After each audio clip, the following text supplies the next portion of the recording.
ಇನ್ನು ಗ್ರೇಟರ್ ಬೆಂಗಳೂರು ಪ್ರಾಧಿಕಾರದ ಚುನಾವಣೆ ಮೀಸಲಾತಿ ಪ್ರಕಟ ಆಗಿದೆ. 5 ಪಾಲಿಕೆಗಳ ವಾರ್ಡ್ಗಳಿಗೆ ಮೀಸಲಾತಿಯನ್ನು ಸರ್ಕಾರ ಘೋಷಣೆ ಮಾಡಿದೆ. ಎಲ್ಲ ವಾರ್ಡ್ಗಳಲ್ಲಿ 50% ಮಹಿಳೆಯರಿಗೆ ಮೀಸಲು.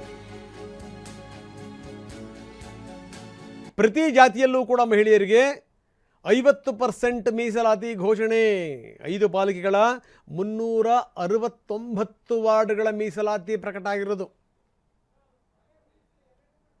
ಇದಕ್ಕೆ ಸಂಬಂಧಪಟ್ಟಂಗೆ ಏನಾದರೂ ಆಕ್ಷೇಪಣೆ ಇದ್ದರೆ 15 ದಿನಗಳ ಒಳಗಡೆಗೆ ಸಲ್ಲಿಸಿ ಅಂತ ಹೇಳಲಾಗಿದೆ. 23 ತನಕ ಅವಕಾಶ ಇದೆ ನೀವು ಅಧಿಸೂಚನೆಗೆ ಏನಾದರೂ ಆಕ್ಷೇಪಣೆ ಸಲ್ಲಿಸಲಿಕ್ಕೆ. 15 ದಿನಗಳ ಒಳಗಡೆಗೆ ನೀವು ಆಕ್ಷೇಪಣೆ ಸಲ್ಲಿಸ್ಬೋದು. ಅಂದರೆ ಜನವರಿ 23 ತನಕ. 5 ಪಾಲಿಕೆಗಳ ವಾರ್ಡ್ಗಳು. ಇದಕ್ಕೆ ಸಂಬಂಧಪಟ್ಟಂಗೆ ಚುನಾವಣಾ ಮೀಸಲಾತಿ ಪಟ್ಟಿ ಪ್ರಕಟ ಆಗಿದೆ.